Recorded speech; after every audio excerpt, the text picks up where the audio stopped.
여러분은 속된 말로 흔히 노가다라고 하는 건설 현장 일을 해보신 적 있나요? 요즘 젊은 친구들도 도전했다가 몇 시간도 안 돼 도망가기 일쑤라고 들었습니다. 그만큼 건장한 남성에게도 상당히 힘들고 또 없어서는 안 될 일이기도 합니다. 요즘 한국에선 한국인들보다는 외국인 노동자들이 이 자리를 대부분 차지하고 있는 것 같은데요. 오늘 이야기의 주인공도 그렇습니다. 우즈베키스탄에서 온 20살 여성인데요. 남자의 몸으로도 힘든 노동을 작은 책으로 매일같이 현장에 나타난다고 합니다. 심지어 한국 남자와 결혼하고도 건설 현장에서 일한다며 남편과 크게 다투기까지 했다고 하는데요. 그녀에게 대체 무슨 사연이 있길래 목숨 걸고 이 일을 붙잡고 있는 걸까요? 이야기 들어보겠습니다. 구독과 좋아요는 감동 블라썸 영상 제작에 큰 힘이 됩니다. 안녕하세요. 저는 아일라입니다. 어릴 적에는 다른 이름으로 불렸습니다. 건설왕 카리모프의 딸이란 수식어가 붙었으니까요. 우즈베키스탄 타슈켄트에서 저희 아버지는 유명한 건설업자였어요. 저는 그런 아버지 밑에서 남들이 부러워하는 환경에서 자랐습니다. 다른 또래 여자아이들이 인형을 가지고 놀 때 저는 아버지를 따라 건설 현장을 구경하는 것이 일상이었어요. 처음엔 무서웠습니다. 거대한 철골 구조물과 끊임없이 움직이는 중장비들 그리고 먼지 속에서 일하는 사람들의 모습이 낯설었으니까요. 하지만 시간이 지날수록 그곳은 제게 놀이터가 되었어요. 아일라, 이리 와봐. 이 건물이 보이니? 어느 날 아버지는 완공을 앞둔 빌딩을 가리키며 말씀하셨습니다. 이 건물은 혼자의 힘으로 서 있는 게 아니야. 수백 명의 사람들이 흘린 땀과 희생이 모여서 세워진 거란다. 그리고 너는 언제나 그것에 감사해야 해. 그 말씀은 제 가슴에 깊이 새겨졌어요. 비록 제가 부유한 환경에서 자랐지만 오만해지지 않게 해준 말씀이었습니다. 학교에서는 최고급 교육을 받았고 집에서는 부족함 없는 생활을 했지만 저는 항상 아버지의 그 말씀을 기억했어요. 18살이 되던 해 대학 진학을 앞두고 진로를 고민하던 저에게 아버지는 넌지시 건축공학을 추천하셨습니다. 내 손은 작지만 세밀한 작업에 타고났어. 설계를 배운다면 더 멋진 건물을 만들 수 있을 거야. 아버지의 기대에 부응하고 싶었던 저는 기꺼이 그 길을 택했어요. 그러나 인생은 예측할 수 없는 법입니다. 제가 대학 1학년을 마치던 시기 청천벽력 같은 일이 벌어졌어요.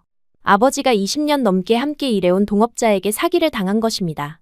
그 사람은 회사 자금을 빼돌려 해외로 도주했고 결국 아버지의 회사는 하루아침에 부도가 났습니다. 카리모프 건설, 파산 신청. 그날 아침 뉴스의 헤드라인이 아직도 선명하게 기억나요. 아버지는 그 소식을 듣고 그 자리에서 쓰러지셨습니다. 뇌출혈이었어요. 갑작스러운 충격이 건강한 아버지의 몸을 무너뜨렸습니다. 병원 중환자실에서 아버지가 산소 호흡기에 의존하며 누워 계시는 모습을 보았을 때 저는 처음으로 세상의 냉혹함을 느꼈어요. 한때는 우즈베키스탄의 부자 명단에 이름을 올렸던 우리 가족이 이제는 병원비도 감당하기 힘든 상황에 처했습니다. 아일라, 어떻게 해야 하지? 어머니는 매일 밤 울음을 삼키며 물으셨어요. 동생들은 아직 어려서 상황을 제대로 이해하지 못했습니다. 그때 저는 깨달았어요. 이제 제가 가족을 책임져야 한다는 것을. 대학을 중퇴하고 일자리를 찾아 나섰지만 경기 침체기에 경험 없는 여학생을 쉽게 고용해주는 곳은 없었습니다. 절망적인 상황 속에서 한 줄기 빛이 찾아왔어요. 아버지의 오랜 친구이자 건설업계 동료였던 바키로프 아저씨가 저희 집을 찾아오셨습니다. 그는 아버지의 도움으로 사업을 시작했던 분이었어요. 아일라, 너에게 제안할 것이 있다. 바키로프 아저씨는 조심스럽게 말씀하셨습니다. 한국의 건설회사에서 노동자를 찾고 있어. 내가 도와줄 테니 너라면 충분히 견딜 수 있을 거야. 처음에는 망설였어요. 한국이라니 너무 멀었습니다. 언어도 다르고 문화도 달랐어요. 하지만 아버지의 병원비와 가족의 생계를 생각하면 선택의 여지가 없었습니다. 얼마나 벌 수 있나요? 제가 물었을 때 바키로프 아저씨는 숫자를 말씀하셨고 저는 숨이 턱 막혔어요. 우즈베키스탄에서 상상도 못하는 임금이었습니다. 어려운 일이야. 특히 여자로서는 더더욱. 하지만 내 아버지의 딸이니까 해낼 수 있을 거야. 그의 확신에 찬 눈빛은 제게 용기를 주었어요. 어머니는 처음에 극구 반대하셨습니다. 아직 어린 내가 이국 땅에 가는 건 너무 위험해. 더군다나 현장에서 일한다니 절대 안 돼. 그러나 저는 결심했어요. 어머니, 아버지를 살리려면 이 방법밖에 없어요. 저를 믿어주세요. 불과 2주 만에 모든 서류가 준비되었고 저는 인천행 비행기에 몸을 실었습니다. 2년 계약의 비자를 받아 건설 노동자로 일하게 된 거예요. 비행기 창문 밖으로 멀어지는 타슈켄트의 불빛을 보며 저는 아버지의 말씀을 떠올렸어요. 건물은 혼자 서지 않는다. 이제 저도 그 말씀을 몸소 실천하게 된 것입니다. 한국에 도착한 첫날, 저는 말로만 듣던 서울의 높은 빌딩들과 질서정연한 거리를 보고 압도되었어요. 공항에서 저를 맞이한 건설회사 담당자는 제게 간단한 한국어 책자를 건네며 말했습니다. 일주일 동안 기본 교육을 받고 현장에 투입될 거예요. 교육센터에서 저는 다양한 국적의 외국인 노동자들을 만났어요. 네팔, 방글라데시, 필리핀, 태국. 다들 저처럼 가족을 위해 먼 길을 떠나온 사람들이었습니다. 기초적인 한국어와 안전수칙 그리고 건설 현장에서의 매너를 배웠어요. 교육 마지막 날, 우리는 각자의 현장으로 배치되었습니다. 저는 서울 외곽의 대규모 아파트 단지 건설 현장으로 가게 되었어요. 첫 출근 날, 현장에 발을 들이는 순간 이상한 기분이 들었습니다. 낯선 땅, 낯선 언어 속에서도 현장의 냄새와 소리는 어딘가 익숙했어요. 중장비의 굉음, 철근이 부딪히는 소리, 시멘트 냄새. 그것은 마치 아버지가 저를 데려갔던 그 현장과 같았습니다. 그 순간 저는 이상하게도 마음이 편안해졌어요. 하지만 현실은 녹록지 않았습니다. 첫날부터 주변의 시선이 따가웠어요. 대부분이 남자인 건설 현장에 젊은 외국인 여성이 나타났으니 호기심과 의심의 눈길이 쏟아졌습니다. 여자가 뭘 할 수 있겠어. 한국인 반장님의 투덜거림이 들렸어요. 하지만 저는 아버지의 가르침을 떠올리며 꿋꿋하게 일을 시작했습니다. 다행히 제가 맡은 일은 세밀한 타일 작업과 내부 마감이었어요. 작은 손과 꼼꼼함이 오히려 장점이 된 셈이죠. 첫 주는 지옥 같았습니다. 언어 장벽, 문화 차이, 그리고 남성 중심적인 환경에서 오는 어려움이 저를 짓눌렀어요. 밤마다 기숙사 침대에 누워 고향 생각에 눈물을 흘렸습니다. 하지만 아버지의 병상 모습을 떠올리면 포기할 수 없었어요. 난 카리모프의 딸이야. 해낼 수 있어. 점점 현장에 적응해 갔습니다. 제 성실함과 꼼꼼한 작업 솜씨는 동료들의 인정을 받기 시작했어요. 특히 타일 작업은 아버지에게 직접 배웠던 기술 중 하나였기에 오히려 한국인 기술자들에게 인정받을 정도로 잘 해냈습니다. 아일라, 이 부분 내가 맡아라. 시간이 지날수록 반장님의 말투도 달라졌어요. 점점 더 중요한 작업을 맡게 되었고, 저는 그 신뢰에 부응하기 위해 더욱 열심히 일했습니다. 한 달이 지나고 첫 월급날이 다가왔어요. 통장에 찍힌 숫자를 보는 순간, 제 눈에서는 눈물이 흘렀습니다. 우즈베키스탄에서 6개월을 일해야 받을 금액이었어요. 곧바로 그 돈의 대부분을 고향으로 송금했습니다. 아버지, 조금만 더 버텨주세요. 제가 도와드릴게요. 그렇게 일상이 자리 잡아가던 어느 날, 현장에 새로운 분위기가 감돌았어요. 안전 점검을 위해 본사에서 감사관이 온다는 소식이었습니다. 까다로운 사람이 온대. 다들 조심해. 반장님의 말에 모두가 긴장했어요. 저도 평소보다 더 꼼꼼하게 작업에 임했습니다. 그날 오후, 정장 차림의 한국 남자가 현장에 들어섰어요. 키가 훤칠하고 단정한 인상이었습니다. 반장님이 그에게 다가가 인사를 나누는 모습이 보였어요. 김혁수 감사관님, 어서 오십시오. 반장님의 목소리가 평소보다 한 옥타브 높았습니다. 김혁수라는 이름의 그 남자는 고개를 끄덕이고는 현장을 둘러보기 시작했어요. 그의 시선은 꼼꼼했고 날카로웠습니다. 안전모를 제대로 쓰지 않은 작업자, 안전벨트를 매지 않은 고공 작업자, 그리고 불안정한 발판 위에서 일하는 사람들. 그는 하나하나 지적하며 현장의 안전 규정을 강조했어요. 특히 눈에 띈 것은 그가 외국인 노동자들에게도 동등한 관심을 기울인다는 점이었습니다. 보통 관리자들은 한국인 작업자들만 신경 쓰는 경우가 많았거든요. 그는 통역을 통해 우리의 작업 환경과 안전 상황을 꼼꼼히 확인했어요. 그날 이후로 현장의 분위기는 확실히 달라졌습니다. 안전에 대한 인식이 높아졌고, 특히 외국인 노동자들에 대한 대우가 조금씩 개선되기 시작했어요. 그러나 모든 변화가 좋은 것만은 아니었습니다. 일부 태국 출신 노동자들이 저를 향한 관심을 노골적으로 표현하기 시작했어요. 처음에는 가벼운 농담과 장난으로 시작했지만 점점 그 수위가 높아졌습니다. 쉬는 시간마다 제게 다가와 전화번호를 물어보고 퇴근 후 만나자는 제안을 하기 시작했어요. 저는 정중하게 거절했지만 그들은 제 거절을 받아들이지 않았습니다. 특히 그중 리더격인 소라위 씨라는 남자는 더욱 집요했어요. 왜 거절해? 우리가 못마땅해? 어느 날 점심시간, 저는 현장에서 인기 있던 믹스커피를 타서 동료들에게 나눠주고 있었습니다. 그때 소라위 씨 다가와 갑자기 제 손을 잡았어요. 놀란 저는 손을 빼려다 실수로 뜨거운 커피를 그의 팔에 쏟았습니다.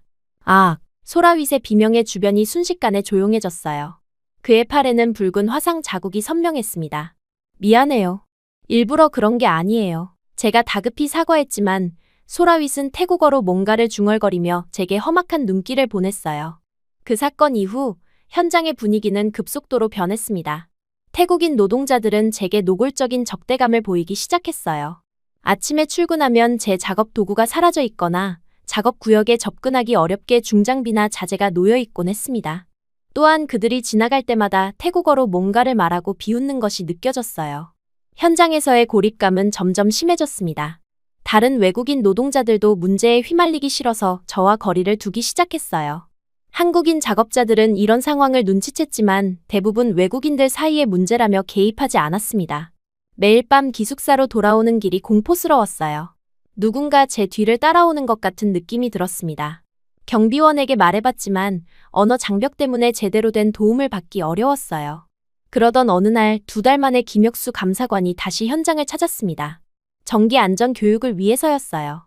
그는 모든 작업자들을 대상으로 안전수칙과 현장 에티켓에 대한 강의를 진행했습니다. 교육 도중 소라윗과 그의 동료들이 계속 수군거리며 교육을 방해했어요. 김 감사관은 냉정하게 그들을 지적했습니다. 안전은 농담이 아닙니다. 집중하지 않으면 당장 퇴장하세요. 그의 단호한 목소리에 현장이 숙연해졌어요. 소라윗은 불만스러운 표정을 지었지만 더 이상 말을 하지 않았습니다.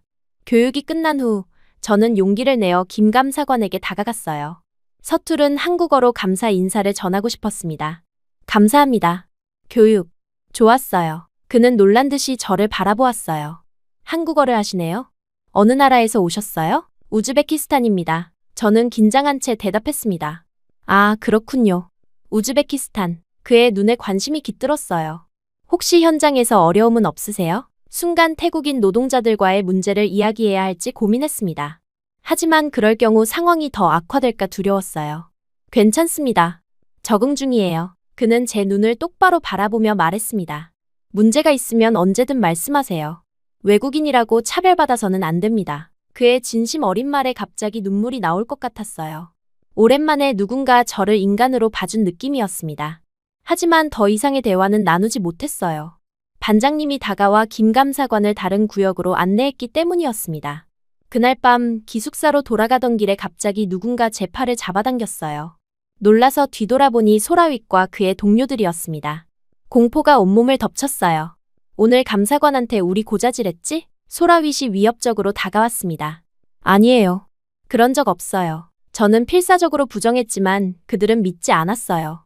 여자가 이런 데서 일한다고 큰 소리치더니 결국 남자에게 도움 청하는 꼴이네. 소라윗의 동료가 비웃으며 말했습니다. 그들이 점점 더 가까이 다가오자 저는 도망칠 틈도 없이 벽에 몰렸어요. 그리고 강제로 저를 안으려고 한 바로 그때 강한 목소리가 들렸습니다. 뭐 하는 겁니까? 뒤돌아보니 김혁수 감사관이 서 있었습니다. 그의 얼굴은 분노로 굳어 있었어요. 이게 무슨 상황인지 설명해 보시죠. 그의 단호한 목소리에 소라윗과 그의 동료들은 움찔했습니다. 아무것도 아닙니다. 그냥 이야기하고 있었어요. 소라윗이 서툰 한국어로 변명했어요. 그렇게 안 보이는데요. 혁수 씨는 제게 다가와 물었습니다. 괜찮으세요? 저는 공포와 안도감이 뒤섞인 채 고개를 끄덕였어요. 혁수 씨는 소라윗을 향해 단호하게 말했습니다. 내일 아침 일찍 사무실로 오세요. 이 일에 대해 논의해야겠습니다. 소라윗과 그의 동료들은 불만스러운 표정으로 자리를 떠났어요. 김 감사관은 제게 기숙사까지 동행해주겠다고 제안했습니다. 괜찮으세요? 정말 무서우셨겠네요. 걸어가는 동안 그가 물었어요. 네, 감사합니다. 저는 겨우 대답할 수 있었습니다.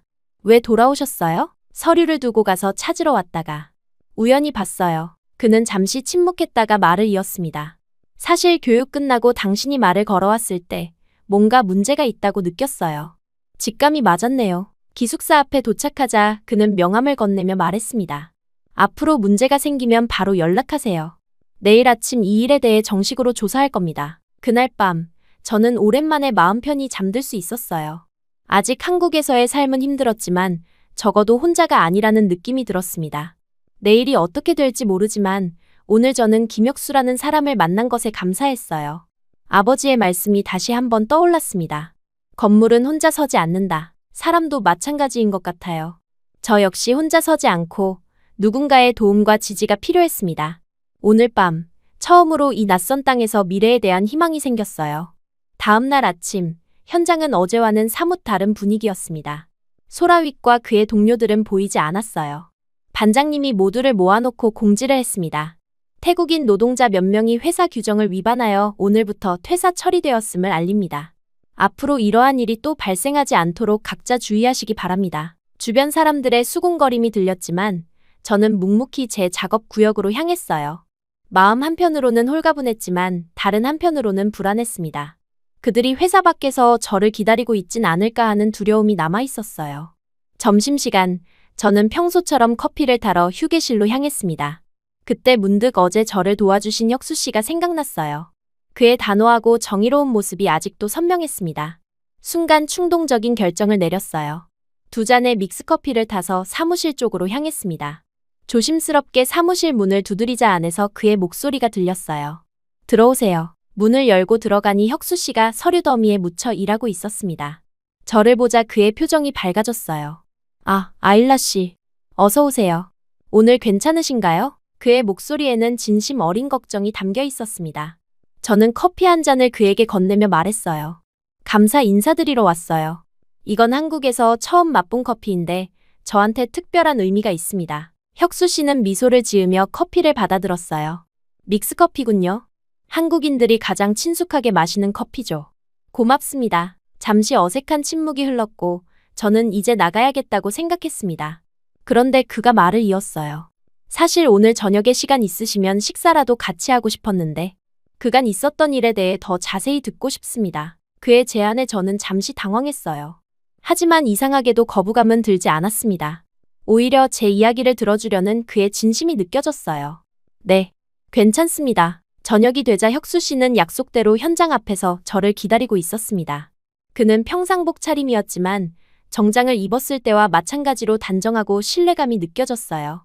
그는 근처의 한식당으로 저를 안내했습니다. 한국 음식은 좀 익숙해지셨나요? 그가 물었어요. 저는 웃으며 대답했습니다. 아직 매운 음식은 힘들지만 점점 적응하고 있어요. 특히 비빔밥과 불고기는 정말 맛있습니다. 식사를 하며 우리는 자연스럽게 대화를 나누었어요. 처음에는 주로 현장 이야기였지만 점점 개인적인 이야기로 흘러갔습니다. 그는 제가 왜 한국에 오게 되었는지 물었고 저는 망설임 없이 모든 이야기를 털어놓았어요. 아버지의 회사가 부도난 일, 병원에 누워 계신 아버지, 가족을 책임져야 했던 제 상황까지. 이야기를 하다 보니 감정이 북받쳐 눈물이 나왔습니다. 혁수 씨는 말없이 휴지를 건네며 기다려주었어요.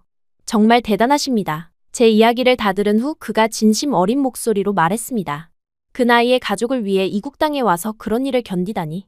저라면 못했을 겁니다. 그의 말에 저는 웃음을 지었어요. 선택의 여지가 없었어요.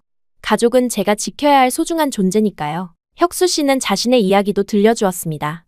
그는 대학에서 건축공학을 전공하고 건설회사에 입사했지만 현장에서 일어난 안전사고를 목격한 후 안전관리의 중요성을 깨달았다고 해요. 그래서 지금은 안전감사팀에서 일하며 현장의 안전을 책임지고 있었습니다. 사람의 생명보다 중요한 건 없으니까요. 특히 외국인 노동자들이 차별받지 않고 안전하게 일할 수 있도록 노력하고 있습니다. 그의 말에서 진정성이 느껴졌어요. 식사가 끝나고 기숙사로 돌아가는 길, 혁수 씨는 저를 데려다 주겠다고 했습니다. 걸어가는 동안 우리는 계속 이야기를 나누었어요. 한국의 문화, 우즈베키스탄의 전통, 서로의 가족 이야기. 대화가 너무 잘 통해서 기숙사에 도착한 것이 아쉬울 정도였습니다. 내일도 현장에 올 예정입니다. 혹시 문제가 생기면 언제든 연락주세요. 그는 작별 인사를 하며 말했어요. 저는 고개를 끄덕이며 감사 인사를 전했습니다. 그날 밤 오랜만에 편안한 마음으로 잠들 수 있었어요. 이국 땅에서 만난 김혁수라는 사람은 제게 특별한 의미로 다가왔습니다. 단순한 동정이 아닌 진정한 이해와 존중을 보여준 첫 한국인이었어요. 다음 날부터 우리의 만남은 자연스럽게 이어졌습니다. 그는 일주일에 2~3번 현장을 찾았고 업무가 끝난 후에는 종종 저녁 식사를 함께 했어요. 때로는 주말에 만나 서울의 명소들을 구경하기도 했습니다. 혁수 씨는 제게 한국어를 가르쳐 주었어요. 처음에는 간단한 인사말과 현장에서 필요한 용어들이었지만 점차 일상 대화까지 할 수 있게 되었습니다. 그는 인내심 있게 제 서툰 발음을 교정해 주었고 저는 열심히 배웠어요. 혁수 씨, 이거 맞나요? 안녕하세요. 저는 아일라입니다. 제가 물으면 그는 미소 지으며 고개를 끄덕였습니다. 완벽해요. 발음이 정말 좋아지고 있어요. 어느 날 남대문 시장을 구경하던 중 우리는 우연히 우즈베키스탄 식료품을 파는 작은 가게를 발견했어요. 반가운 마음에 저는 그 가게로 뛰어갔습니다. 고향의 향신료와 말린 과일들을 보니 갑자기 가족이 그리워졌어요. 이건 무엇인가요? 혁수 씨는 호기심 어린 눈으로 물었습니다. 플로프를 만들 때 쓰는 향신료예요. 우리 집 특제 플로프는 정말 맛있었는데 저는 그리운 마음으로 대답했어요.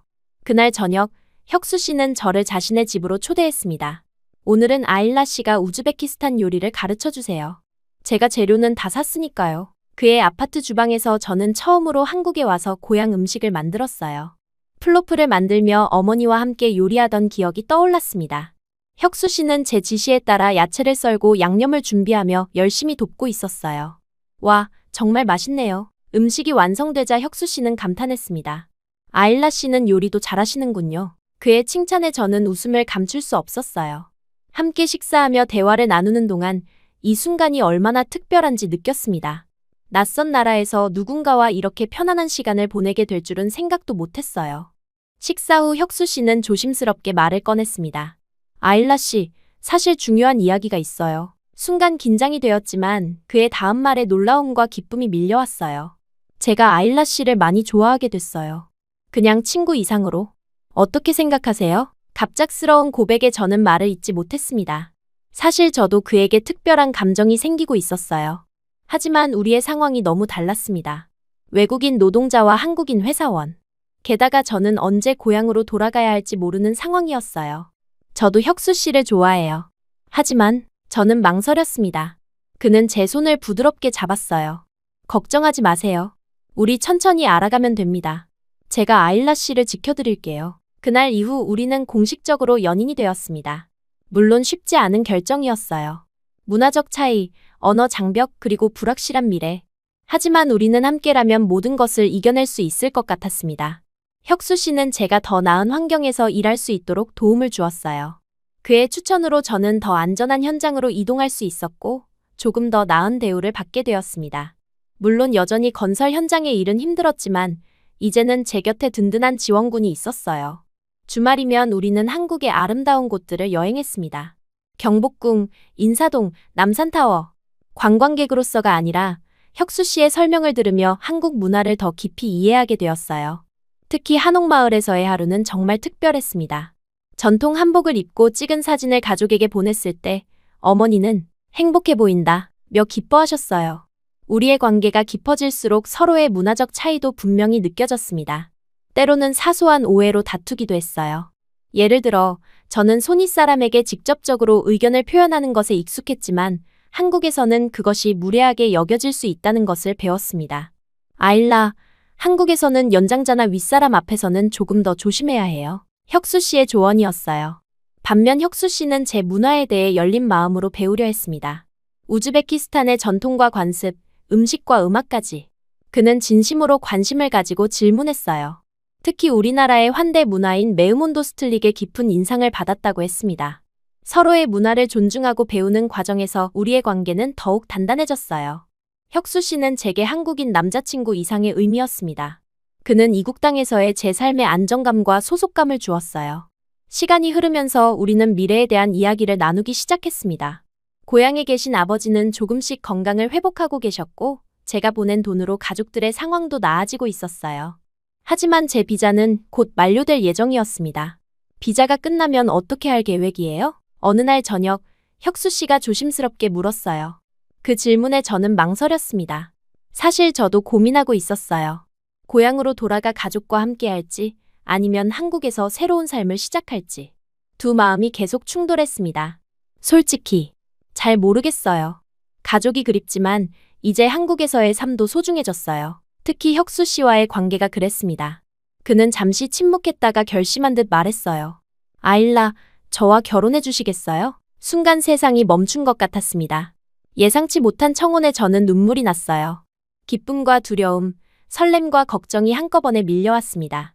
혁수 씨, 저는 말을 잇지 못했어요. 성급하게 대답하지 않아도 됩니다. 충분히 생각해 보세요. 다만 제 마음만큼은 확실해요. 아일라 씨 없는 삶은 이제 상상할 수 없습니다. 그날 밤 기숙사로 돌아와 저는 오랜 시간 생각에 잠겼어요. 결혼은 단순한 선택이 아니었습니다. 두 문화의 결합이자 새로운 인생의 시작이었어요. 게다가 가족들의 의견도 중요했습니다. 다음 날, 저는 용기를 내어 어머니에게 전화했어요. 혁수 씨에 대한 이야기, 그리고 그의 청혼에 대해 말씀드렸습니다. 처음에 어머니는 걱정하셨어요. 낯선 나라에서 결혼이라니 너무 성급한 결정 아니니? 하지만 제가 혁수 씨에 대해, 우리의 관계에 대해 진심을 전하자 어머니는 조금씩 마음을 여셨습니다. 내가 행복하다면 그게 가장 중요하단다. 아버지와도 의논해 볼게. 며칠 후 놀랍게도 아버지께서 직접 전화를 주셨어요.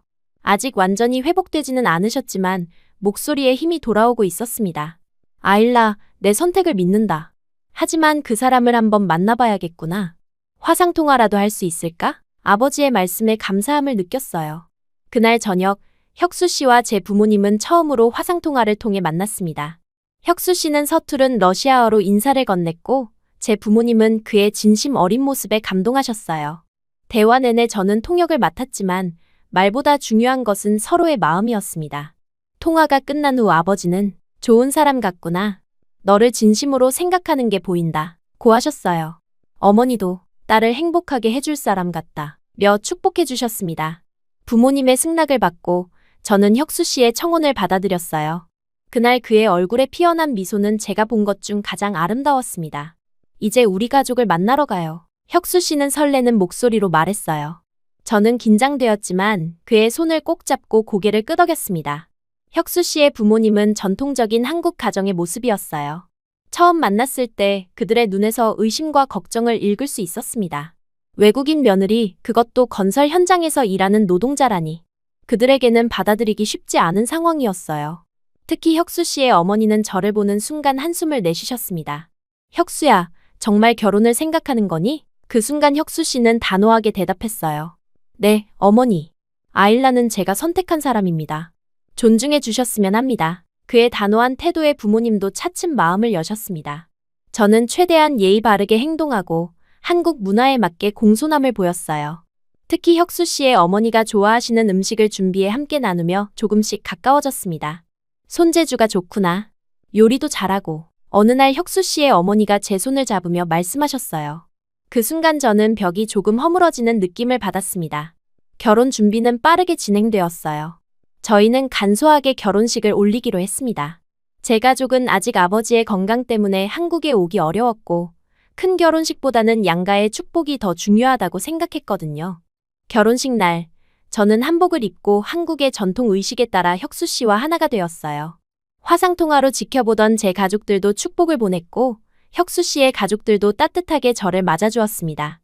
이제 우리는 진짜 가족이구나. 의식을 마치고 혁수 씨가 귓속말로 속삭였어요.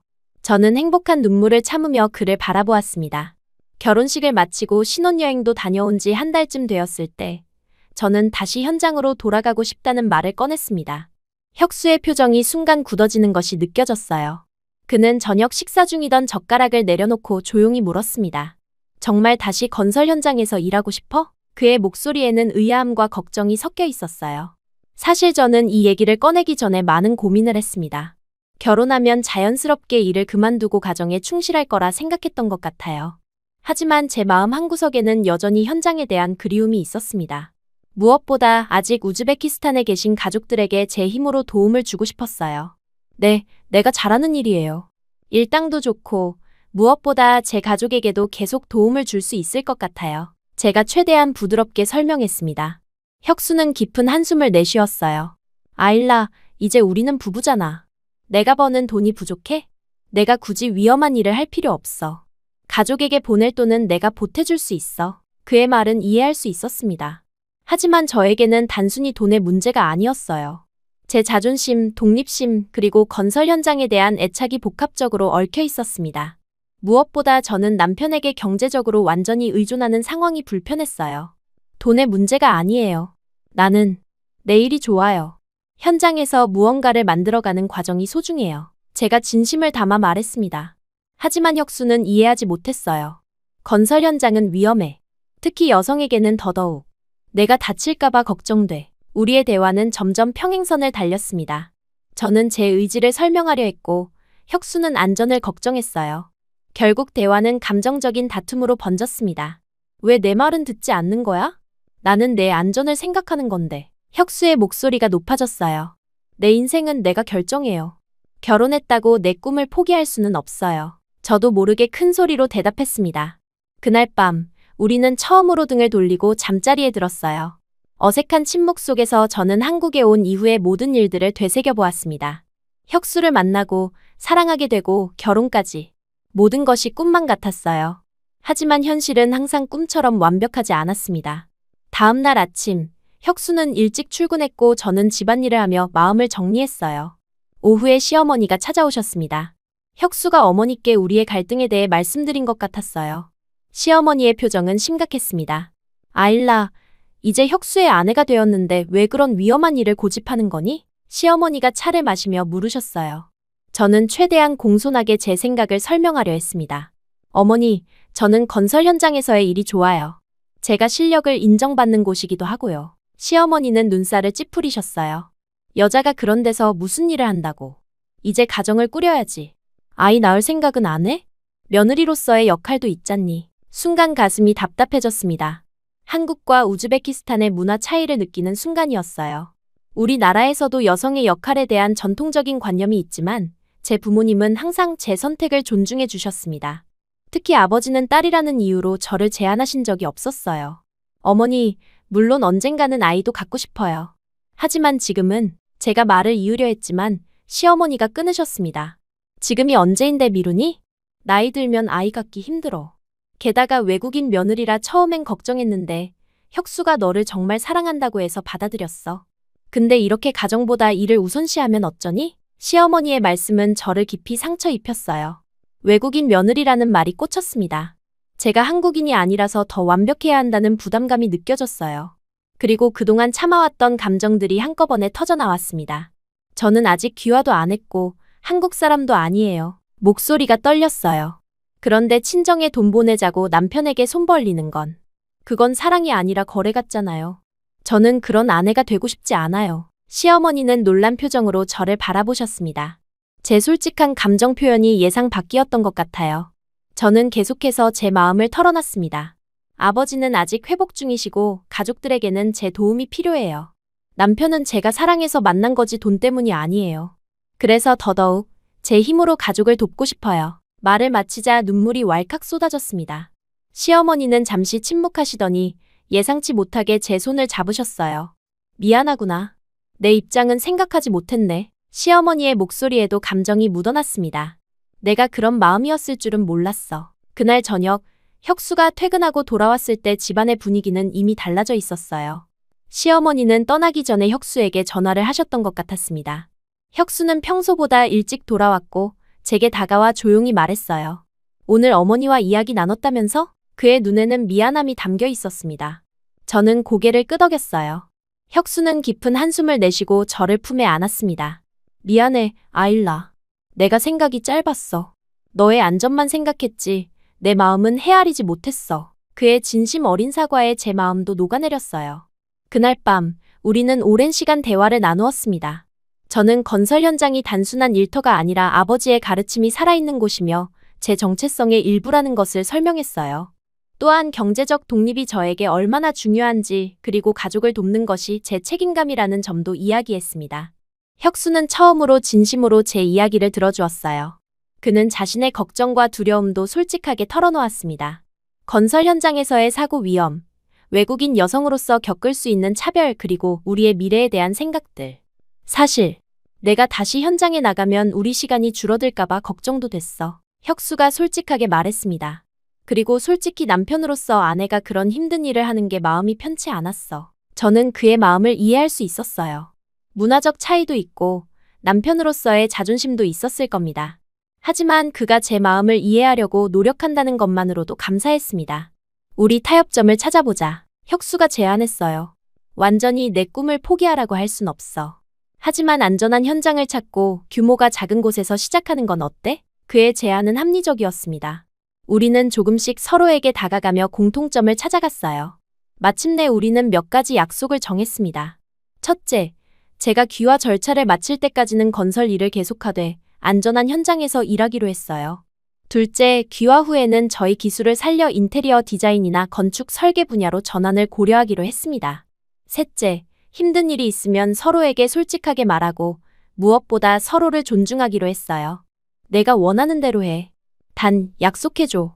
위험하다고 느끼면 바로 그만두겠다고. 혁수는 제 눈을 바라보며 진지하게 말했습니다. 약속할게요. 그리고 고마워요. 내 마음을 이해해줘서. 저는 그의 손을 꼭 잡았어요. 그날 이후 우리의 결혼 생활은 새로운 단계로 접어들었습니다. 혁수는 제가 안전한 현장을 찾을 수 있도록 도와주었고, 저는 귀화 준비와 함께 한국 생활에 더 적응하려 노력했어요. 시어머니도 차츰 저를 이해하려고 노력하셨습니다. 가끔 집에 오셔서 한국 요리를 가르쳐 주시고 명절 준비를 함께하며 우리는 조금씩 가까워졌어요. 귀화 절차는 생각보다 복잡하고 시간이 오래 걸렸습니다. 언어 시험, 면접 그리고 수많은 서류 작업. 때로는 좌절감이 들기도 했지만 혁수가 항상 곁에서 도와주었어요.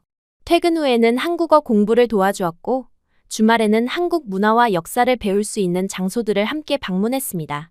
한국인이 된다는 건 단순히 국적이 바뀌는 게 아니야. 문화와 마음을 이해하는 거지. 혁수의 말이 제게 깊은 인상을 남겼어요. 그 과정에서 저는 점점 한국을 제 두 번째 고향으로 받아들이게 되었습니다.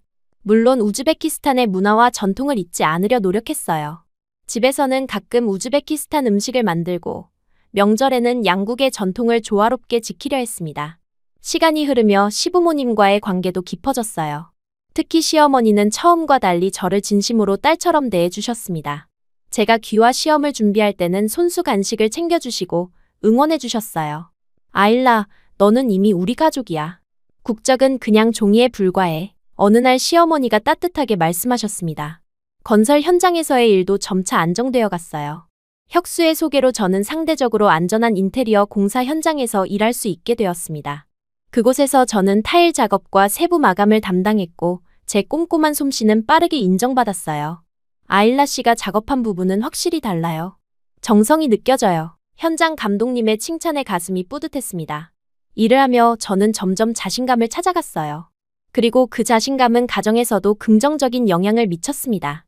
저는 더 이상 외국인 아내로서의 위축감을 느끼지 않았고 당당하게 저희 의견을 표현할 수 있게 되었어요. 하지만 모든 것이 순탄하지만은 않았습니다. 귀화 절차 중 면접에서 한 번 탈락했을 때는 정말 좌절했어요. 그날 저는 집에 돌아와 한참을 울었습니다. 다 내 탓이야. 한국어가 아직 부족해서. 저는 자책했어요. 그때 혁수는 제 옆에 앉아 어깨를 감싸 안았습니다. 괜찮아, 아일라. 한 번의 실패가 끝이 아니야. 다시 도전하면 돼. 내가 더 열심히 도와줄게. 그의 위로는 저에게 큰 힘이 되었어요. 다시 준비를 시작했고 더 많은 시간을 공부에 투자했습니다. 시어머니도 저를 돕기 위해 매일 한국어로 대화하는 시간을 가지셨어요. 한편 우즈베키스탄에 계신 가족들과의 연락도 꾸준히 이어갔습니다. 아버지의 건강은 조금씩 회복되고 있었지만 아직 완전하지 않았어요. 매주 화상통화를 통해 그들의 근황을 들으며 저는 항상 제 월급의 일부를 송금했습니다. 아일라, 이제 내 가정이 있으니 그 돈은 내게 필요할 거야. 어머니가 걱정스럽게 말씀하셨어요. 괜찮아요, 어머니. 저희는 잘 지내고 있어요. 아버지의 약값과 동생들 학비에 보태세요. 저는 단호하게 대답했습니다. 혁수는 이런 저희 모습을 존중해 주었어요. 때로는 그도 자신의 월급에서 일부를 더해 보내기도 했어요. 우리 가족이잖아. 혁수는 그렇게 말하며 웃었습니다. 그의 그런 모습에 저는 매일 더 깊은 사랑을 느꼈어요. 우리는 서로 다른 문화와 배경을 가졌지만 서로를 이해하고 존중하는 법을 배워가고 있었습니다. 귀화 시험에 두 번째 도전했을 때 저는 무사히 합격했어요. 합격 통지를 받았을 때의 기쁨은 말로 표현할 수 없었습니다. 혁수와 시부모님도 함께 기뻐해 주셨어요. 축하해, 이제 정식으로 한국인이네. 혁수가 저를 힘껏 안아주었습니다. 아직 최종 승인이 남았지만 정말 기뻐요. 저는 감격에 겨워 말했어요. 시어머니는 특별히 축하 자리를 마련해 주셨습니다. 한국 전통 음식들로 가득한 식탁에서 우리 가족은 화목한 시간을 보냈어요. 시아버지께서도 평소에 말씀이 적으신 분이었는데 그날은 특별히 축하 건배사를 해주셨습니다. 아일라, 내가 우리 가족이 된 것은 혁수에게도 우리에게도 큰 행운이야. 앞으로도 서로 이해하고 사랑하며 살아가길 바란다. 시아버지의 말씀에 저는 감동의 눈물을 흘렸어요.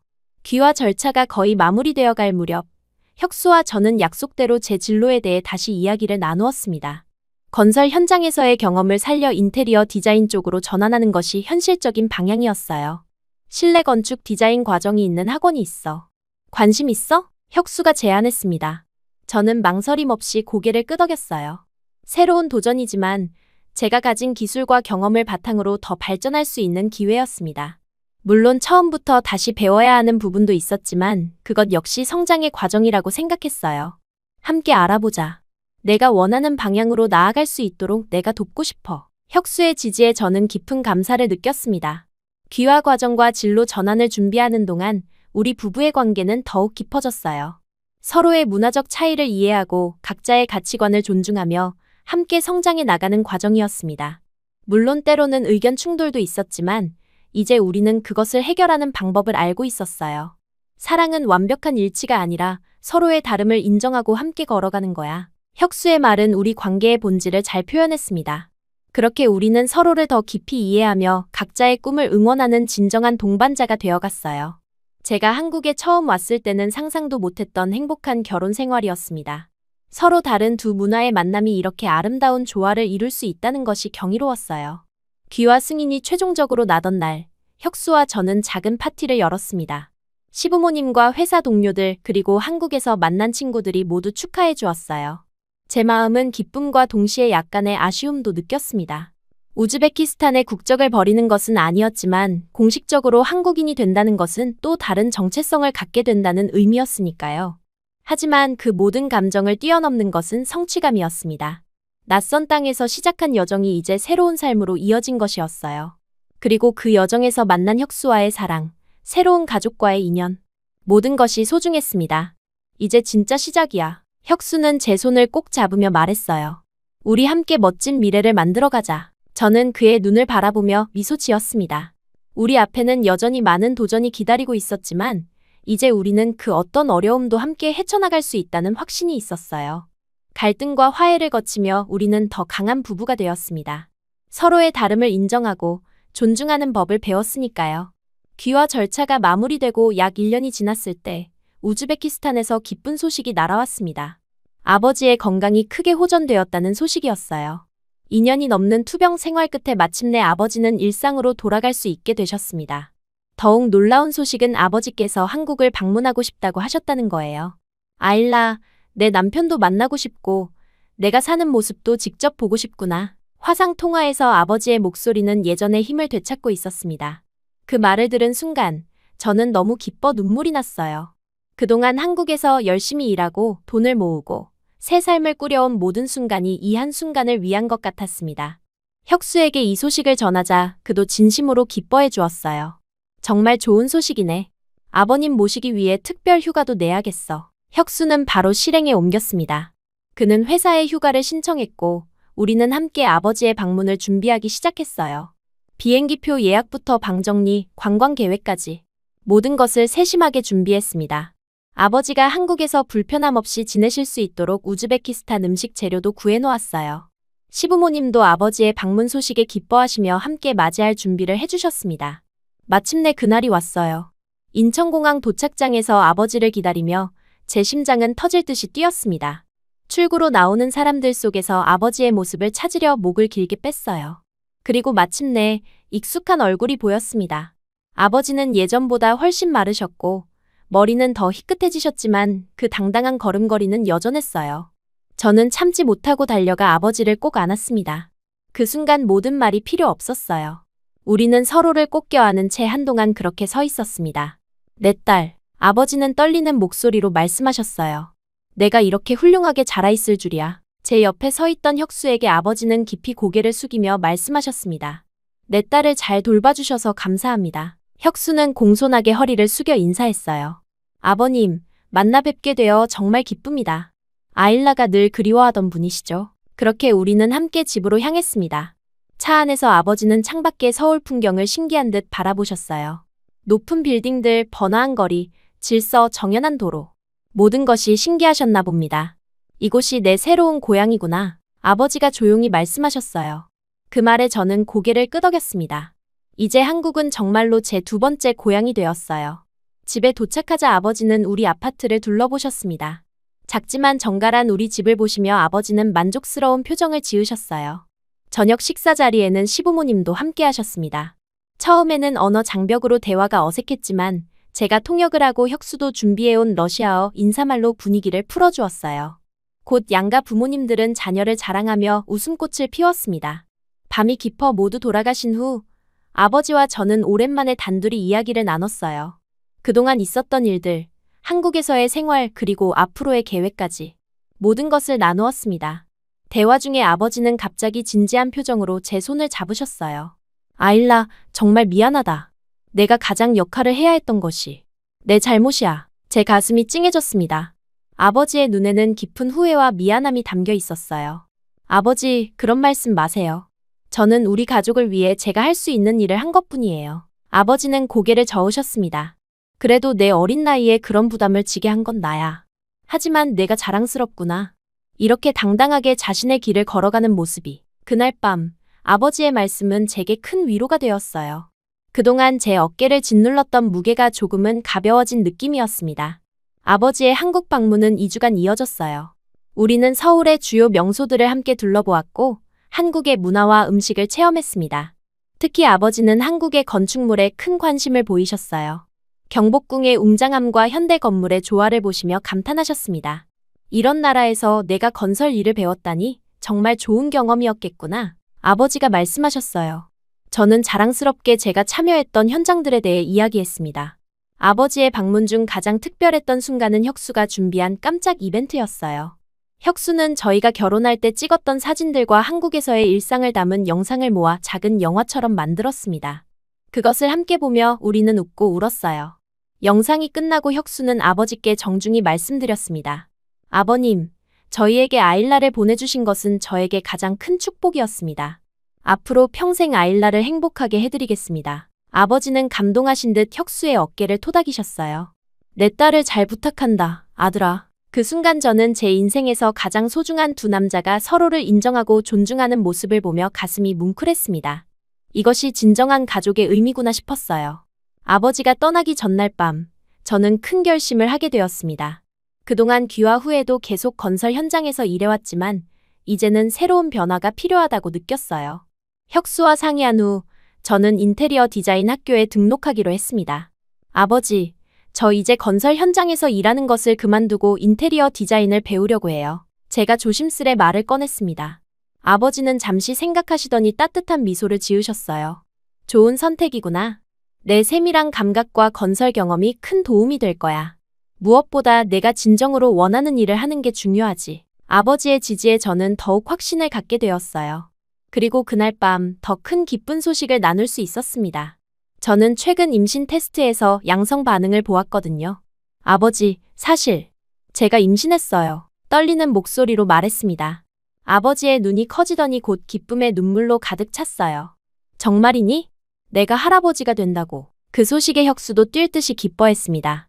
우리는 그날 밤 세 사람이 앉아 아직 태어나지 않은 아이의 미래에 대해 이야기를 나누었어요. 아버지는 우즈베키스탄 전통에 따른 이름 몇 가지를 제안하셨고 혁수는 한국식 이름도 생각해보자고 했습니다. 다음 날 공항에서 아버지를 배웅하며 저는 왠지 모를 시원함을 느꼈어요. 이제 저는 더 이상 가족을 책임져야 한다는 무게에 짓눌리지 않아도 되었습니다. 아버지는 건강을 되찾으셨고 저는 제 자신의 삶을 살아갈 수 있게 되었어요. 내가 내 집에 와서 보니 내가 얼마나 행복한지 알 수 있었다. 아버지가 마지막 포옹을 하며 말씀하셨습니다. 이제 너의 새 가족을 위해 살아라. 우리는 이제 괜찮으니까. 그 말은 저에게 일종의 허락과도 같았어요. 제 자신의 행복을 위해 살아도 된다는, 이제는 제 가정에 집중해도 된다는 말씀이었습니다. 아버지가 떠나고 얼마 지나지 않아 저는 인테리어 디자인 학교에 등록했어요. 처음에는 다른 학생들보다 나이가 많아 걱정했지만 건설 현장에서의 경험이 오히려 큰 장점이 되었습니다. 실제 현장에서의 지식과 기술적 이해가 디자인 공부에 큰 도움이 되었어요.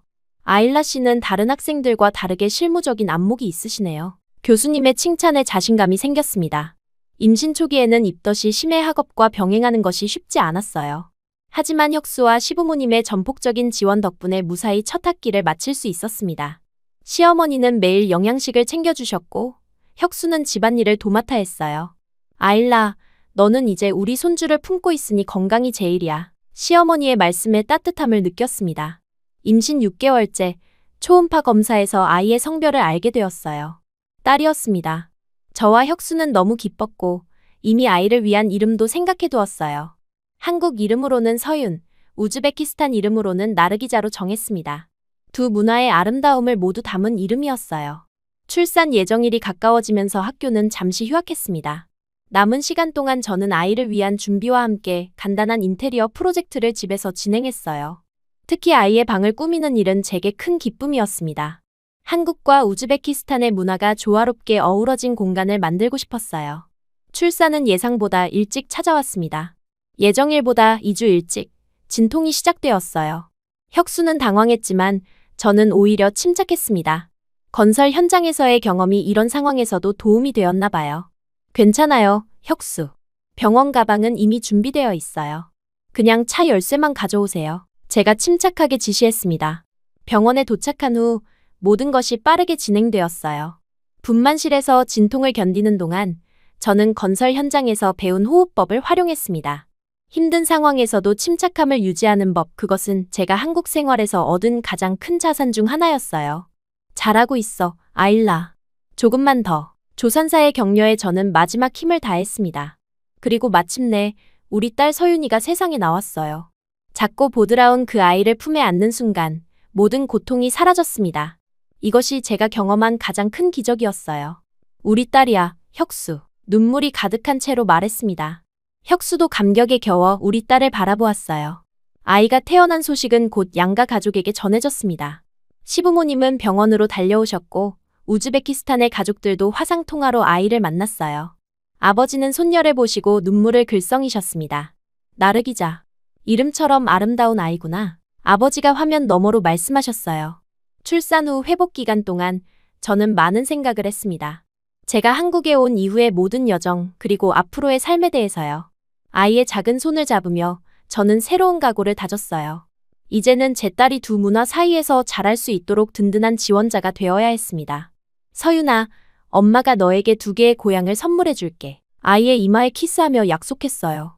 산후조리 기간이 끝나고 저희는 새로운 일상에 적응해 나갔습니다. 육아는 생각했던 것보다 훨씬 더 도전적이었어요.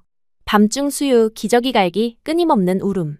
때로는 정말 지치고 힘들었습니다. 하지만 혁수는 놀라울 정도로 헌신적인 아빠였어요. 퇴근 후에는 항상 아이를 돌봐 제가 휴식할 수 있게 해주었고 주말에는 온전히 육아에 참여했습니다. 시부모님도 자주 방문하셔서 도움을 주셨어요. 아일라, 너무 무리하지 마. 아이 키우는 건 혼자 하는 게 아니야. 시어머니의 조언이 큰 위로가 되었습니다. 서윤이가 생후 3개월이 되었을 때 저는 조심스럽게 학업 복귀를 준비했어요. 처음에는 일주일에 2번, 시어머니가 아이를 봐주시는 동안 수업을 들었습니다. 그렇게 조금씩 학업과 육아를 병행하는 방법을 찾아갔어요. 인테리어 디자인 공부는 제게 새로운 세계를 열어주었습니다. 특히 제 건설 경험과 결합되어 독특한 시각을 갖게 해주었어요. 교수님들도 제 실무적 지식을 높이 평가해 주셨습니다. 아일라 씨의 작품은 실현 가능성이 높아요. 이론만 아는 학생들과는 다르게 현장 경험이 묻어나거든요. 교수님의 평가에 자부심을 느꼈어요. 서윤이가 1살이 되어 어린이집에 다니기 시작하면서 저는 더 많은 시간을 학업과 소규모 프로젝트에 할애할 수 있게 되었습니다. 첫 번째 실전 프로젝트는 친구의 카페 인테리어였어요. 작은 일이었지만 저에게는 큰 의미가 있었습니다. 우즈베키스탄과 한국의 문화가 섞인 독특한 느낌이에요. 손님들이 정말 좋아할 거예요. 친구의 칭찬에 뿌듯함을 느꼈습니다. 그렇게 한 걸음씩 제 경력을 쌓아가던 중 우연히 큰 기회가 찾아왔어요. 학교 전시회에서 제 작품을 본 한 건축사무소 대표가 인턴십을 제안한 것입니다. 그것도 유연한 근무 시간으로 육아를 병행할 수 있게 배려해 주셨어요. 당신의 건설 경험과 디자인 감각이 인상적이었습니다. 우리 회사에 새로운 시각을 가져다 줄 수 있을 것 같아요. 대표님의 말씀에 가슴이 벅차올랐습니다. 이 모든 과정을 혁수는 한결같이 지지해 주었어요. 그는 제가 일과 가정 사이에서 균형을 찾을 수 있도록 항상 옆에서 도와주었습니다. 때로는 퇴근 후 피곤할 텐데도 아이를 돌보고 집안일을 돕는 그의 모습에 매일 감사함을 느꼈어요. 혁수, 당신 없이는 이 모든 것이 불가능했을 거예요. 어느 날 저녁, 제가 진심을 담아 말했습니다. 그는 부드럽게 웃으며 대답했어요. 우리는 팀이잖아. 당신이 행복할 때 나도 행복해. 서윤이가 2살이 되던 해봄, 우리 가족은 우즈베키스탄을 방문했습니다. 아이에게 엄마의 고향을 보여주고 싶었거든요. 아버지와 가족들은 서윤이를 보고 너무 기뻐했습니다. 특히 아버지는 손녀에게 우즈베키스탄의 전통과 이야기를 들려주시며 행복해하셨어요. 이 아이는 두 나라의 축복을 받은 아이구나. 아버지의 말씀에 저는 깊이 공감했습니다. 한국으로 돌아온 후 저는 인턴십을 마치고 정식으로 건축사무소에 취업했어요.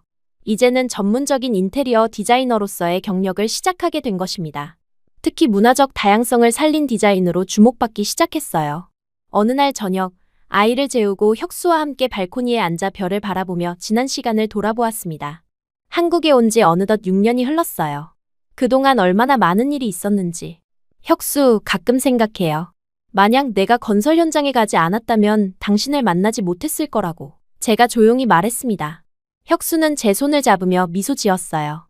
운명이었나 보지. 우리가 만난 건. 저는 고개를 끄덕이며 아버지의 말씀을 떠올렸습니다. 아버지가 항상 말씀하셨어요. 건물은 혼자 서지 않는다. 많은 사람들의 땀과 노력이 모여야 한다고. 인생도 마찬가지인 것 같아요. 혼자서는 이렇게 행복한 삶을 만들어낼 수 없었을 테니까요. 이제 제게 한국은 더 이상 낯선 나라가 아닙니다. 이곳은 제 진정한 집이 되었어요. 혁수와 서윤이 그리고 시부모님과 함께라면 어떤 어려움도 두렵지 않았습니다.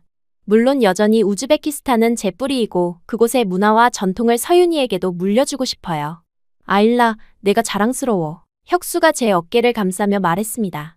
어떤 어려움도 굴하지 않고 자신의 길을 만들어가는 모습이 정말 대단해. 그 말에 저는 미소 지었어요. 제 인생은 예상치 못한 방향으로 흘러왔지만 그 모든 순간이 지금의 저를 만들었습니다. 건설 현장에서의 힘든 경험, 문화적 차이를 극복하는 과정, 가족을 위한 희생. 그 모든 것이 헛되지 않았어요. 그렇게 저는 인생의 또 다른 건물을 지어 올리고 있었습니다. 이번에는 철근과 콘크리트가 아니라 사랑과 이해 그리고 가족이라는 단단한 재료로 말이에요. 그리고 이 건물은 어떤 폭풍이 와도 흔들리지 않을 것입니다. 왜냐하면 아버지의 말씀처럼 많은 사람들의 사랑과 노력으로 지어진 건물이니까요. 별이 빛나는 하늘을 바라보며 저는 조용히 감사의 기도를 올렸습니다. 모든 어려움을 이겨내고 지금 이 순간에 도달하게 해준 모든 것에 감사했어요. 그리고 미래에 대한 희망으로 가슴이 부풀었습니다. 이제 저는 제 딸에게 더 나은 세상을 물려주기 위해 계속해서 노력할 것입니다. 그것이 제가 받은 사랑과 지지에 보답하는 방법이라고 생각해요.